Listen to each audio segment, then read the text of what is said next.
안녕하세요. 여러분의 치과 대통령, 치통령 홍성원입니다. 오늘은 치과 치료 후 주의사항에 대해서 여러분들과 함께 리뷰를 해보려고 합니다. 그리고 이를 떼운 쪽 반대쪽으로 씹기, 또 주의사항으로 반대쪽으로 씹어라 나왔는데, 음식을 먹을 수 있게 되면 하루 이틀 동안 이를 떼운 쪽 반대편으로 씹는다. 근데 이것도 임시재료에 좀 해당하는 내용이지 않을까. 요즘은 사실 저렇게까지 주의사항을 지키지 않아도 너무나 잘 치료를 하기 때문에 뭐 반대쪽으로 무조건 씹어야 된다던가 그 정도까지는 아닙니다. 그렇게까지 지킬 필요는 없을 것 같고요. 충전재가 튀어나왔는지 확인하기, 이거는 제 생각에는 떼우고 나서 치아가 좀 높지 않은지 그거를 확인하라는 얘기 같은데, 이거는 좀 원래 충전하고 나서 바로 치과 의사가 이렇게 처치를 해줘야 되는 문제긴 하거든요. 이를 떼우려면 충전재를 이에 채워 넣어야 한다. 따라서 치과 의사가 충전재를 너무 많이 넣는 경우가 생긴다. 이를 가볍게 깨물면서 충전재가 튀어나오지 않았는지 확인한다. 네, 이런 과정은 이제 치료를 하면서 다 치과 의사가 봐주죠. 레진이라는 재료를 보통 이렇게 떼웠을 때는 저희가 직접 이렇게 채워 넣으니까 좀 약간 높게 채울 수도 있어요. 교합질을 물려가지고 씹어보고 좀 많이 찍히는 부분을 좀 갈아주기도 하고,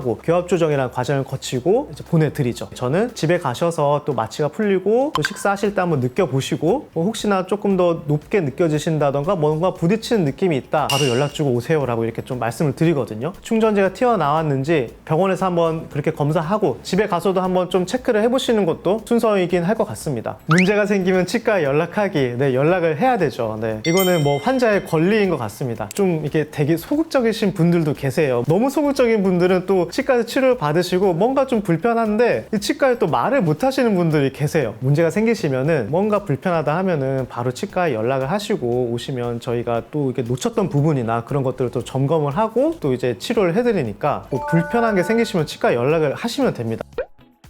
치료 후에 뭔가 불편했을 때 치과에 꼭 연락해야 되는 걸로 한 3가지 정도를 들 수 있을 것 같은데요. 먼저 치과에서 이제 주의사항으로 한 일주일 정도는 쉬릴 수 있다 라고 좀 말씀을 드리는데, 한 달이 지났는데도 계속 시큰거린다, 치료한 부위가 찬물도 못 먹고 씹지도 못하겠다 라고 한다면 무조건 치과에 한번 연락을 하셔야겠죠. 두 번째는 치아 충전재에 금이 간 경우예요. 치아를 좀 이렇게 충치를 파내고 충전재를 이제 집어넣는데 그게 너무 얇은 경우에, 교합이 좀 부적절할 경우에 그 부분에 과도한 힘이 주어지면서 충전재가 이제 깨지는 경우가 있어요. 깨지는 경우에 별 증상이 없더라도 그 사이에는 이제 틈이 있기 때문에 액체류나 그런 것들, 음식물들이 계속 들어가고, 세균들 입장에서는 그 금도, 깨진 틈도 굉장히 큰 틈이거든요. 그 사이에서 또 이제 충치가 또 생길 수 있는 거죠. 그러니까 금이 가거나 깨졌을 경우에는 치과에 한번 꼭 연락을 하셔서 다시 치료를 좀 받으셔야겠고, 또 3번째는 충전한 재료가 빠진 경우겠죠. 이거는 뭐 말씀드리지 않아도 충전재가 빠졌어요 하면서 치과에 연락을 하실 것 같습니다. 그래서 요 3가지 정도는 꼭 치과에 연락을 해주셔야 되지 않을까. 또 뭐 그 정도 불편한 게 아니더라도 다른 거 불편한 거 있으면 어렵게 생각하지 마시고 치과에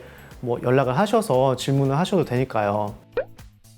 그리고 좀 밑으로 내려가면 이제 매일 관리하는 방법으로 불소 젤 사용하기라는 게 있는데, 지금은 뭐 그냥 일반적으로 잘 사용하지는 않는 방법이에요. 근데 보건소에서 초등학교를 이제 출장을 나가서 불소 젤 사업이라고 해가지고 젤로 된 불소가 있는데 그걸 트레이에 놓고 애들한테 이제 물려줘가지고 이렇게 한 20-30분 동안 물고 있게 해서 불소가 치아에 침착이 돼서 좀 더 충치를 예방할 수 있게 하는 게 있어요. 근데 좀 일반적으로 사용하지는 않죠. 불소 젤을 뭐 집에서 매일 사용한다거나 뭐 그렇게까지 할 필요는 없고, 불소가 많이 들어있는 치아, 그 전에 영상에도 말씀드렸지만 불소의 농도가 1000ppm에서 1500ppm 정도 되는 그런 고불소의 치약을 쓰는 게 좋다라고 말씀을 드렸었죠. 양치를 잘하는 게 짱입니다. 불소 젤이 치아의 범랑질을 강화하고 충전재의 수명을 연장시킨다. 충전재에 불소가 직접적으로 작용을 하는 건 아니거든요. 그런 면에서 봤을 때는 2차 충치를 예방하고 그만큼 신경을 쓴다는 거잖아요. 그런 부분에서 좀 충전재의 수명을 연장시킨다고 하는 게 아닌가. 충치를 추가적으로 생기게 하지 않으니까. 관리 방법에 보면 또 이를 갈지 않기, 또 이렇게 또 제목이 되어 있는데, 이를 갈지 않을 수는 없죠.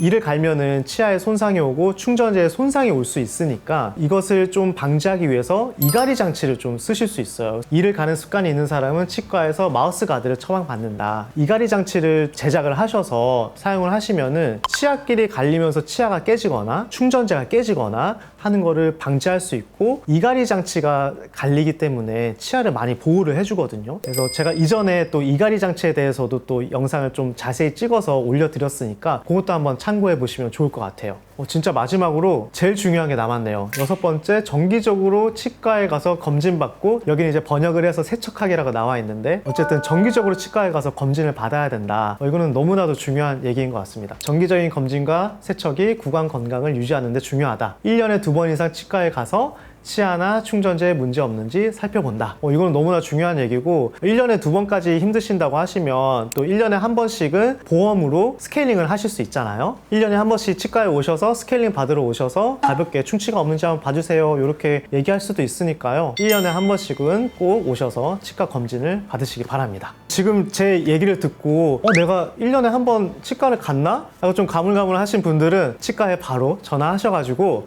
스케일링 예약 한번 하세요. 그래서 스케일링도 받으시고 검진 꼭 받으시기 바랍니다. 오늘 충치를 치료하는 방법과 그 이후 관리 방법에 대해서 알아보았는데요. 많은 도움이 되셨다면 구독과 좋아요, 알림 설정까지 부탁드립니다. 지금까지 치통령 홍성원이었습니다. 다음에 또 만나요.